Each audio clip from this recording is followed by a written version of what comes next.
It was one of the most devastating attacks on Kyiv so far. By the end, at least 24 people were dead, with at least 48 others being injured. Putin had targeted civilians. Again.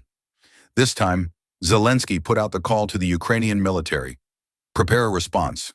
Prepare they did. And Russia felt the pain.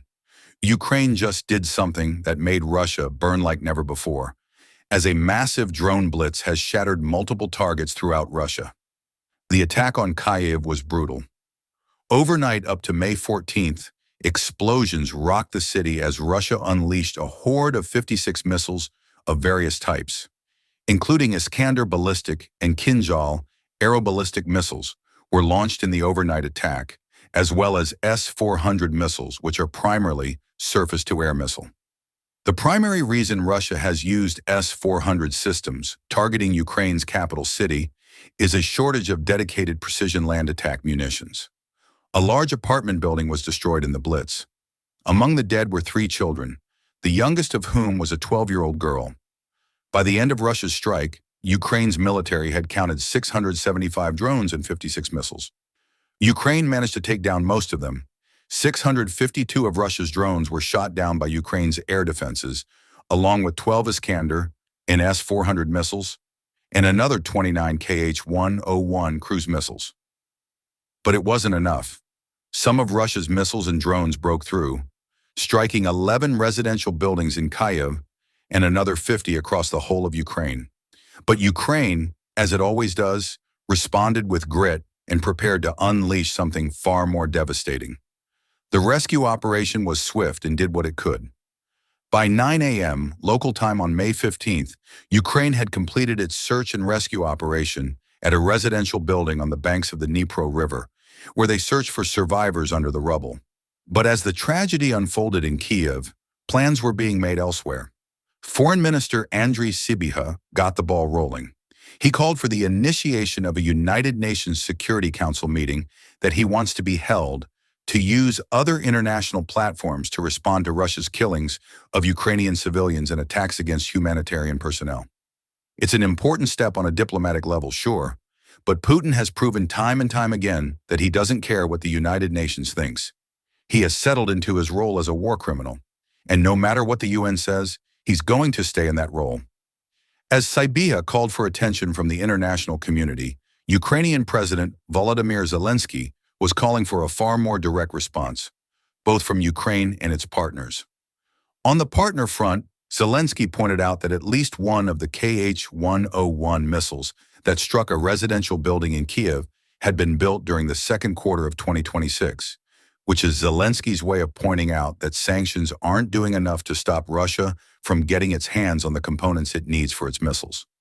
A timely reminder has been delivered to Ukraine's partners. More needs to be done. But when regular sanctions fail, Ukraine has its kinetic sanctions to fall back on. Zelensky delivered the instruction: Ukraine's military must prepare possible formats for our response to the lethal Russian aerial attack. The preparation didn't take long. Giant fireballs were coming for Russia, and they were coming fast. The news broke on May 15th. Ukraine had unleashed a volley of its own long-range drones at Russia. Only Ukraine didn't go down the same cowardly route that Putin takes. While Russia's leader terrorizes civilians, Ukraine focuses on making oil and military infrastructure burn. On May 15th, the Russian oblast of Ryazan was the target, and you'll learn why in just a moment. Ryazan isn't the furthest target that Ukraine could have struck. It's located about 450 kilometers away from Ukraine's northeastern border with Russia, which stretches along the Sumy Oblast. It's also about 180 kilometers southeast of Moscow, which makes it the perfect target for a revenge strike. Far enough away to prove to Putin that Ukraine's long-range arsenal is strong enough to hit anything, and close enough to Moscow to deliver the message to Putin that he'd best stay hidden away in his bunkers, as he has been for most of 2026. So Ukraine had the perfect region to strike. Now it needed a target, and Ryazan just so happens to be the host of something that Ukraine was more than happy to snatch away from Putin. The Ryazan oil refinery is one of the largest in all of Russia. When operating at its peak, the refinery processed upwards of 17.1 million tons of oil annually, turning crude oil into refined products, such as gasoline and diesel, that the Russian military can use in Ukraine, and that Russia's oil companies can sell to countries that are willing to ignore sanctions and buy Russia's cut-price oil products. Take out the refinery, and you get revenge for Putin's massacre of civilians in a way that ensures Ukraine stays true to its strategy of crippling the Russian war machine. So that's what Ukraine did.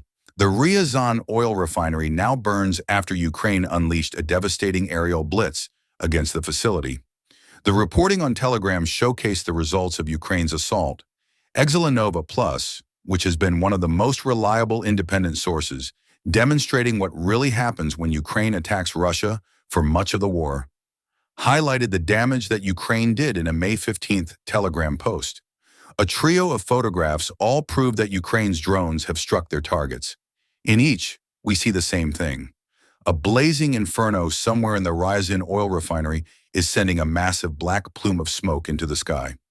The already darkened skies of Ryazan look like a hellscape as the flames shimmer in the distance and the blanket of smog spreads. As time went on, reporting from civilians on the ground revealed the extent of Ukraine's revenge. Ukraine Today reports that people in Ryazan began reporting explosions at the refinery at around 2 a.m. local time. By the end of Ukraine's strike, several dozen loud explosions had been heard in different parts of the city. Russia would later claim that Ukraine had attacked far more than an oil refinery, as it tried to paint the country's response as being as terroristic as what Russia had done in Kyiv. Russia was lying. We'll show you how we know soon.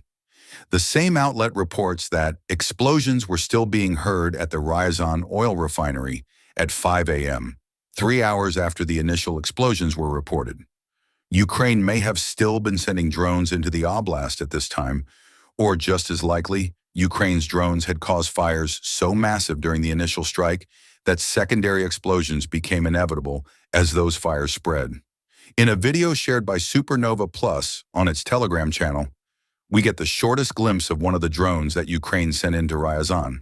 The telltale buzzing is heard from the ground as the drone flies toward its target. Russian air defenses rattle off rounds, but none of them come close. That drone was one of many that Ukraine sent into Ryazan in its revenge strike.